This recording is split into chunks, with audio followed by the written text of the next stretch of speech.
Welcome back to Busch History. I'm David Busch, and it's crunch time for those of you taking the AP exam in U.S. history. I have some review information I'd like to share with you today, and I want to show you around my review site a little bit and give you some ideas. You want to make sure that you at least found the Busch History channel on YouTube. If you're viewing this video, obviously you're looking at Busch History on YouTube, but if you just search Busch History, you will find a whole series of timelines, and those timelines start from the very beginning of the course and go through the modern day. I want to quick show you my website, and you can see how some of these links work on the website. So hold on while I get that queued up. Here we have the website, buschhistory.net, and if you scroll down, by this point in time, you'll see there's a lot of stuff up here. If you simply look on the link on the left-hand side, this will take you right to the Busch History channel. Going through the two boxes are all the topics we've talked about for the year, and a brief summary on the right-hand side. We go down a little bit, it says click for YouTube presentation materials, to take you right here. Then it says click here for additional study and review materials. And if you click there, it will take you to this. And then if you go here on this list, you'll notice that it says AP review assignments. And it'll open up a directory with a series of review assignments. And that's really what I want to take a look at with you today. These review assignments are nothing special or unique, they're simply mine. There are a lot of ways to review for the exam, and there's no one right way or wrong way. My only advice is to get physical when you do this, meaning get up, move around, become active. We all have different ways that we learn. Sitting and reading helps for some people, but for the most part, being active and being involved works better. And that's what these review assignments do. They get you up and they get you active. Let me give you an idea about one of these assignments right now, and then we'll march through the rest of them. Again, all of these are available, so if this is a little difficult to read because of the way it's projecting, take a look at the review folder. Review assignment 1 says prepare a list of people, places, and events in the colonial period, 1750 to 1800 as your time frame. Remember that 1754 is a major turning point. For the period prior to the Revolution, try and classify the events as underlying or direct causes of the Revolution. List these items in chronological order. Indicate any special relationships or cause and event situations. So you're going to write a list, and you're going to write it on a large piece of paper or on a whiteboard if you have access, or a blackboard. And you're going to put as many things as you can down. You're going to do it, you're going to brainstorm with your friends. You're going to say French and Indian War. You're going to say Royal Proclamation. You're going to say Pontiac's Rebellion. And you're going to start to go down through this list as many as you possibly can. The Peaceful Revolution, the Quasi-War, the XYZ affair, the Continental Congress, anything. And you're going to list them as quickly as you can. And as you list them, you're going to see, what can I connect to it? What causes the Continental Congress, or what caused the Continental Congress? Meaning, why did they get together? Oh, the Boston Tea Party and the Intolerable Acts in Lexington and Concord, and you start to list these things as quickly as possible on a sheet of paper or on a whiteboard. A sheet of paper is cool because that sheet of paper you're then going to display in your room someplace or around your house. Don't worry, if you get a 5 on the exam, your parents will love it. So just kind of go along with this. Now take a look at the second thing I have here. It says, the big picture. Divide the coursework into 50-year time blocks, starting with 1750 to 1800. Brainstorm, brainstorm, brainstorm. This works best by working with friends. List as many events and people for each time period. You will make connections and add as you go on. Use a whiteboard or a large sheet of paper. Keep the list and look at them. Post them on the wall. Let me show you what I'm talking about with this. I'm going to pause for just a second and get these up. This is exactly what I'm talking about. I've taken 6 pieces of paper, I'm sorry. One says 1750 to 1800, one says 1800 to 1850, one says 1851 to 1900, one says 1901 to 1950, then 1951 to 2000, and finally, now, present time. They're covered and this is very homespun, this is not computer generated, there's something about the tactile approach to studying. We're actually writing these things out. Anybody can copy and paste. Anyone can email things around. Sure you can. It's a lot better if you write them. And let me show you what I'm talking about. These are just covered up. What I've done is I've started to write a list on each one. Over here, I have 1750 to 1800. I started to write a list of things off the top of my head. 1801 to 1850, again, a list of things off the top of my head. Let me show you. I'm going to bring it nice and close. So take a look. There's 1750 to 1800, and what I did was I made a list. French Indian War, Salutary Neglect, Treaty of Paris, Stamp Act, Pontiac's Rebellion, Royal Proclamation, and then my end, I have the Peaceful Revolution and Thomas Jefferson. Obviously, you can put more there. I didn't want to put more there because I wanted you to do this on your own. But that's the way the list begins. Then you go to 1800 to 1850. And you go Midnight Judges, Agrarian Republic, Marbury, Louisiana Purchase, Embargo Act, Tippecanoe. Then I have Zachary Taylor and the Compromise of 1850 at the end of that time period. The rest of these are still covered up. I wanted you to see what they look like though. And then what happens is you put these up in your room. And then we have 1851 to 1900, the same thing. Take a look at the list. I have the Fugitive Slave Act, Uncle Tom's Cabin, Secession, Civil War, Populism, the Pendleton Act, Spanish-American War. I just threw these things on there. These happen to be in order, and it's better if they are in order. But nevertheless, it's the idea of having this stuff in front of you at all times. Take a look at 1901 to 1950, same thing. You have McKinley, you have Teddy Roosevelt, you have progressivism, the Panama Canal, then you have World War I, the Treaty of Versailles, then you have the Depression, Pearl Harbor is coming up over here, here we go, World War II, FDR dies, then we go down, we have the Revolution in China and the UN, and then we have 1951 to 2000, going to the Korean War, McCarthy, the Shah in Iran, we have Clintonomics, surplus, Monica Lewinsky, and then we have present time. I start present time with 2000, with the 2000 election, 9/11, Afghanistan, Iraq, etc., and a line continuing. You can put these up in your bathroom, you can put them up in your hallway, you can put them up in your living room. Now granted, your parents might not be thrilled with this, but this is for a short period of time. And the idea is that you walk in and they're always looking at you.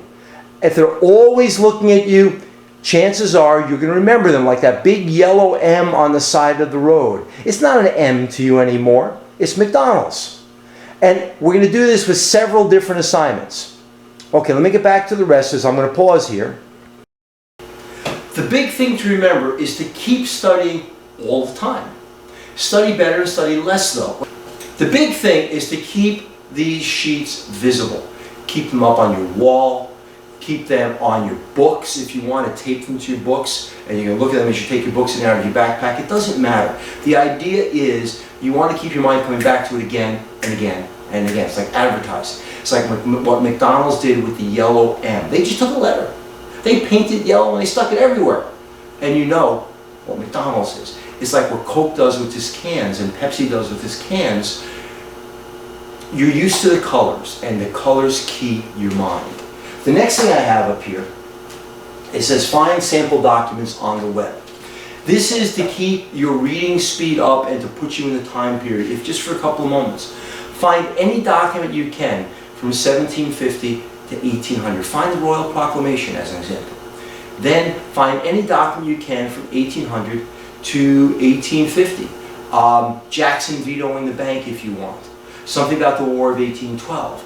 1850 to 1900. Find the Pendleton Act. Take a look at it. These things will key your mind. Print up each one of these things again, and look at it from time to time. Another assignment I want to show you. Let's get to them. They're all here. I got them all open. Practice questions. Practice questions are wonderful things. I have a series of questions on the colonial era through the Revolution on the website as well. I'm also going to post the answers. But take a look at them and answer them as quickly as you can. Time matters. A lot of people can be thoughtful and contemplative. You don't have the luxury to be thoughtful and contemplative on the exam. There are 5 multiple choice on the exam that lasts through 2014, and the exam that begins in 2015, there are only going to be 4 multiple choice. Multiple choice are still multiple choice. Try them. And if you need to, guess. There's no penalty for guessing on the exam. If you think there's a penalty that's old and outmoded, there isn't. If you can narrow it down to 1 out of 2, go for it. And even if you can't, still go for it. It's just easier if you narrow it down and feel a little more comfortable with the idea. Let's take a look at review 3 now. Let me find it. Here we go. Also available on the website. If you take a look what this is, I want to make this a little smaller so you can see the whole thing. This is a series of boxes about different review periods in American history. And the period 1 is, the first column is historical period, followed by dates, followed by events, people, themes, and comments. And what I did is I gave you all the historical periods. So the Revolutionary period, the New Nation, Agrarianism, the Market Revolution, Age of Jackson, the Second Party System, Antebellum era, the Decade of Crisis, the Civil War and Reconstruction, the end of the frontier and populism, American imperialism, World War I, the Great Depression, the New Deal, World War II, the Cold War, Civil Rights Movement, Vietnam, the New Frontier and a Great Society, consumerism and the environmental movement, the Nixon era, Carter, Reagan, Bush, Clinton, Bush, Obama. And then what I did, to go back to the beginning of this, I have the dates of the time period, I have an event in each time period, I have some people or one person in each time period, and then I have themes and or comments about that time period. This is a Word document, and it's in the review folder. So what you can do is, you can type into these boxes. So let's talk about the New Nation, 1760 to 1800. I have the Treaty of Paris and Shays' Rebellion. You can add the Constitution. You can add the critical period. You can add the Whiskey Rebellion. You can add the XYZ affair. And as you type into this, the box gets bigger. So you can keep adding and adding and adding. And then the same thing with people. I have George Washington, John Jay, and John Adams. You certainly want Ben Franklin. You certainly want Thomas Jefferson, just as a couple. You might want John Marshall. Anyway, so you're going to add that in there as well. And then as you add them, as you add these things, the boxes get larger. And you can do that with each and every one of them. The Decade of Crisis, 1850 to 1860. The Compromise of 1850. Uncle Tom's Cabin. The Fugitive Slave Act. The Republican Party. Bleeding Kansas. You can add all of that in there. Stephen Douglas, not the only person in 1850. There's a lot of people in 1850. You can add the names and the boxes get bigger and bigger. And you do that with all of them pretty soon. You have this huge list. Print it up, post it. Now you have it by categories. Put it up someplace. Do it with friends. A lot better to do it with friends. Send the stuff around the web back and forth. Doesn't matter. This stuff is all free and it's all a way to study for the exam. Let's take a look at review 3. Or I should say review 4. The 19th century. The 19th century. What I did with the 19th century, since the dominant part of the exam is on the 19th century, 1800, 1899. The same thing as with the first exercise. We divided into quadrants, into different, 1800, 1850, 1850, 1900 stuff. What I did with the 19th century, I did the same thing. 1800 to 1830 lists as many ideas, events, and people that occur between 1800 and 1830. Then the next page is 1830 and 1870. And then the next page is 1870 and 1900. And what you're doing is you're listing everything you possibly can. And then when you're done listing them, put as many dates as you can. Do this without having the study materials in front of you. Do this off the top of your head. Do this with friends. You'd be surprised as one person says something, someone else will say something, and someone else will say something, and the list will build, and pretty soon you have a long list of events. And as you participate in the list, you will remember key points of those events. If you keep listing these things again and again and again, you're going to remember them better. If you do it with friends and make some kind of social event, cookies, pizza, soda, it doesn't matter, a pajama party, it doesn't matter. The point is to make the learning and make the recall of this information part of who you are. Not just, I'm sitting here studying. Sitting and studying in a chair is the least effective way of studying. Being up and being physical is much more effective. You can look at someone riding a bike. You can hear someone riding a bike, hear about someone riding a bike. They can tell you about it. They can explain how to ride the bike. You don't learn to ride the bike until you get on the bike and ride it. I can explain it to you all day, and I say ride it, you're going to fall. However, when you get on and you start figuring it out, you will learn to ride that bike, and that's how you study best, by being physical and by being active. And that's what I'm looking for you to do here. Laugh if you want, it works. And then if you post this stuff all over the place, it works as well. Next one, let's take a look at where we're going here. Let's take a look at Review 5, a series of thematic essay topics that have been used on the exam. Thematic essays. Essays where you have no documents to analyze. Essays where you have to come up with your own idea as to what the topic should cover. So I'm not going to go through the whole thing, but just take a look at them. There are many.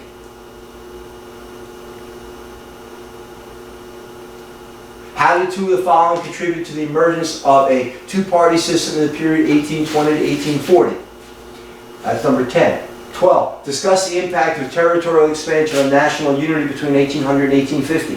What you do is you throw these out, and let's take a look at number 12, for example. Discuss the extent of territorial expansion on national unity between 1800 and 1850. And you say, okay, they're expanding. What do we know about expansion in time period? Well, we know about Louisiana. There's expansion there.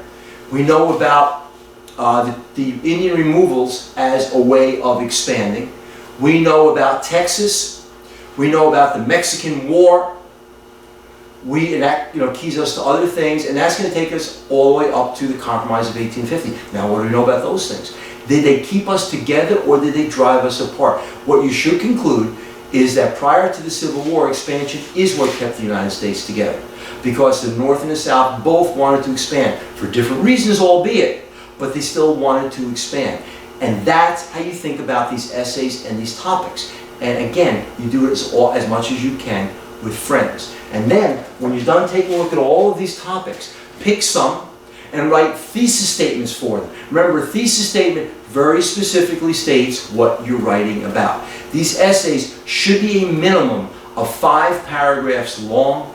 We don't want 5-page essays. We don't want even 3-page essays. 2 are fine. By the way, it's 2 front and back. 2 front and back tend to cover the topics nicely. Now, some of you that can write War and Peace very quickly, go for it. Do that. But remember, don't baffle them with your bullshit, dazzle them with your brilliance. Essays that are too long and cumbersome, nobody wants to read. Get to the point and get out of your point as succinctly and as quickly as possible. Some more review information that's here. There's a complete timeline through 1981 of U.S. history. Once again, it's on the website, and it goes event after event after event. So if you don't have the timeline yet, use this one. But again, you don't want to just keep it away. You want to post it as best you can. And you'll see it keeps going and going and going. Okay, the next thing I want to hit you with is, I have how you can write a 5-paragraph essay, and it explains how to write this essay. I'm not going to go through this with you, but it's in the review folder on the website. These are presidential outline sheets. They're regular 8.5 by 11 sheets of paper. They're just this big. But you want to print one up for each of the presidents. And then for each one of these, you want to fill in the blanks. Do them alone and then share them with friends. Let me make this a little bigger so we can see it better.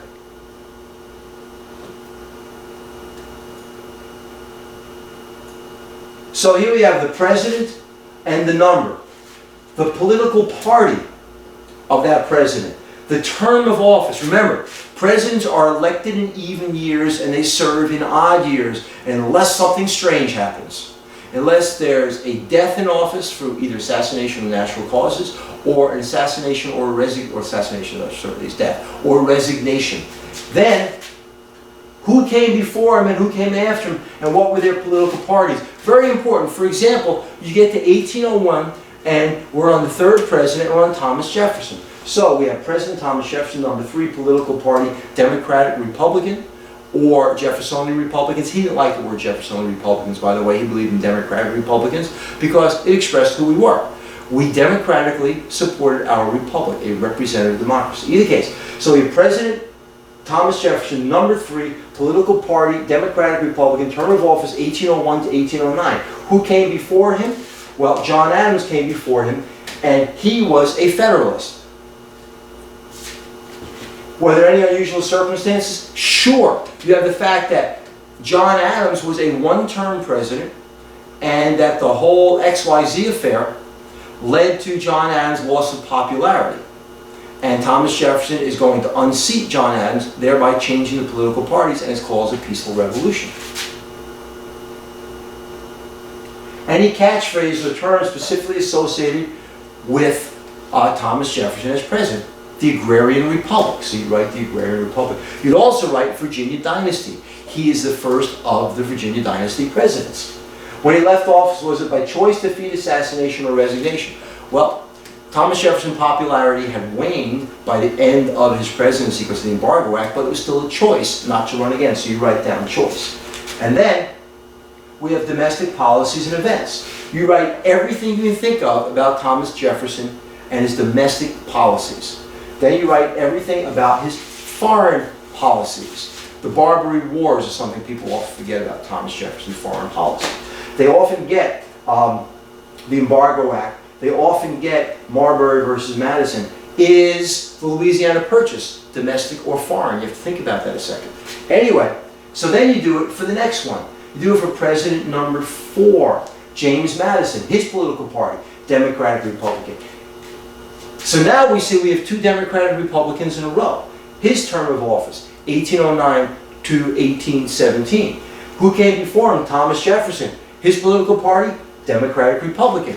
And you can start to see longevity. You're going to have 3 presidents here with the same political party with a similar philosophy. There will be a changing philosophy as we go through to James Monroe, but still a similar philosophy because they're all Democratic Republicans and they're all from Virginia, hence the Virginia Dynasty. So again, you fill out sheets like this, you print them up, and you display them.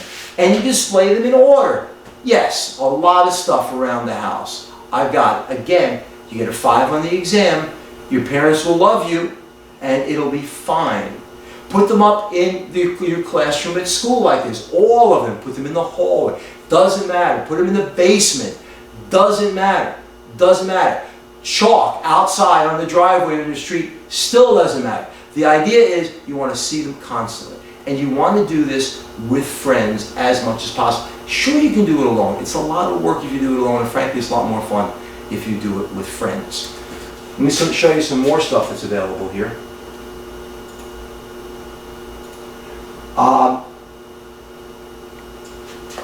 Oftentimes, by the time we're at the end of the course, people are running out of time. Some teachers don't finish. For whatever reason that is, scheduling is often part of it. If you start in September or August, you can generally finish, but things do come up, snow days, whatever the case might be. So, I have this Reagan-Bush picture.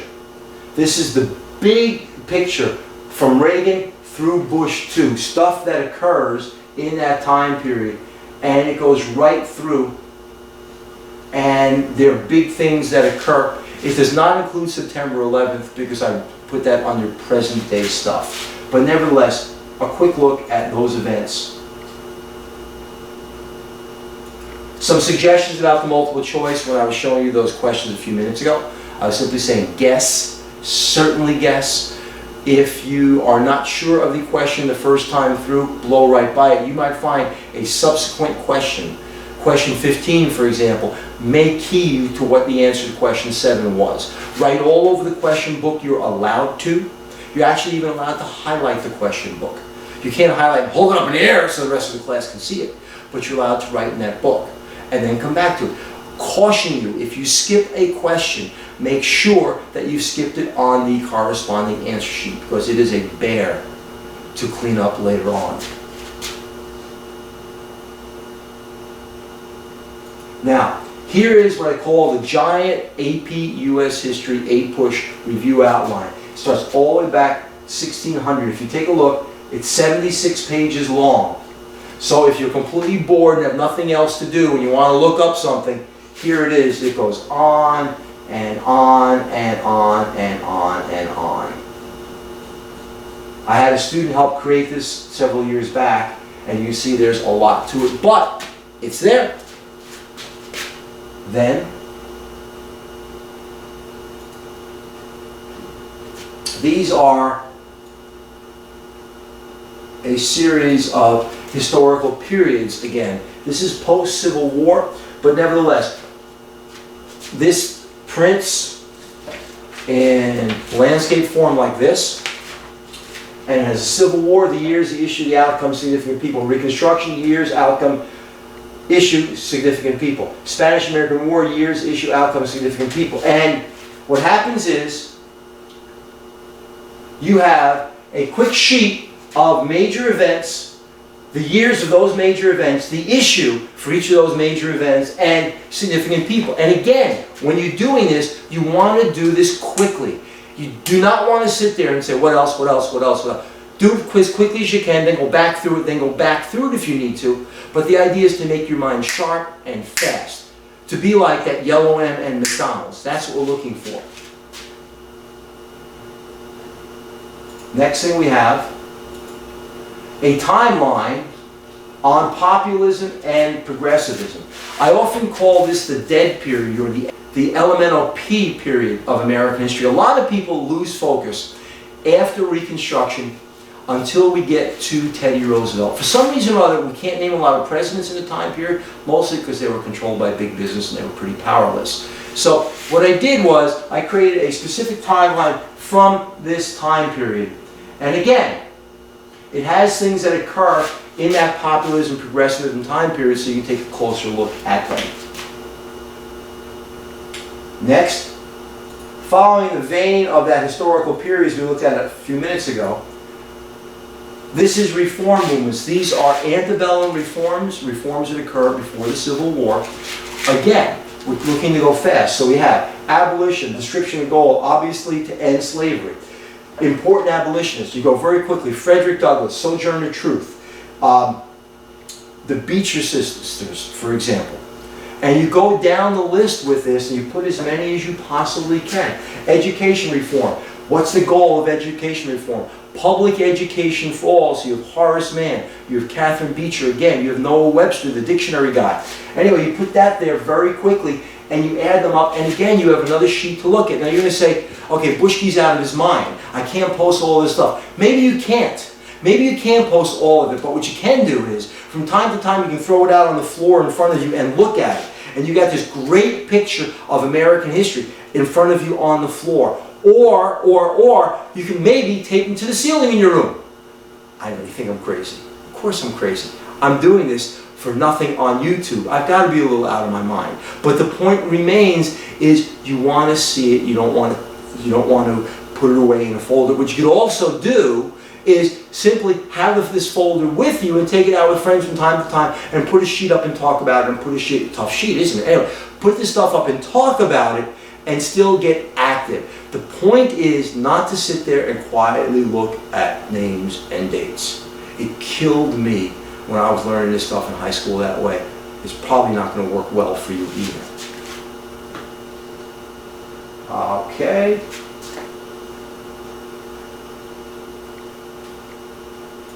Now also, if you really want to get driven out of your mind, in the folder, there's a series of note cards on American history. They're a notepad, they're notepad file. I don't remember where I got it from, but they're index cards. You can print them as index cards, and they start all the way back in the beginning with the Mayflower Compact. And you'll see they keep going, each of these events, and they're numbered, and there's hundreds of them. And you can go through and you can take a look at what these things are, and you can review this way as well. The point is, again, to be as physical as you possibly can. So here we are, pretty much nearing the end of American history. Remember, all of these videos are geared towards the AP US History exam. It does not mean that they can't be used in other American history courses. Of course they can. And here you have a series of review assignments. Do with them what you want. Use some, use them all, use none. Maybe they'll key you to things of your own. But the big thing is to stay physical and stay busy while you're studying this stuff. Sitting down in a quiet room only works for a short period of time, and your mind starts to drift. It's not possible for your mind to drift if you're working together. The way I do this in the classroom is I put these things up on a wall, and we all get together and shout them out and write them out and running back and forth. I have whiteboards that I have cut into 2x8 pieces as opposed to 4x8 pieces. I lay down on the floor, and people are writing on the floor with these things, and they're adding things, and someone else is standing over going, you forgot this, you forgot that. It works. It works. My students have been wonderfully successful on the AP US History exam, and why not give this stuff a try? Anyway, we're going to leave Busch History Land for a while now. I'm going to take some time off before I add new videos. If you have any suggestions, I'd like to hear those suggestions. If you have comments, I'd like to hear those as well. If you think these are useless, please tell me why. If you think they're useful, please tell me why. I'm going to continue this, I'm going to clean them up, but essentially if you're watching this, you're near the end of the course. Remember, Busch History is the channel on YouTube. If you look up AP US History topic by topic, you will find that each of the topics is numbered. If you take a look at the website, let's call it up again.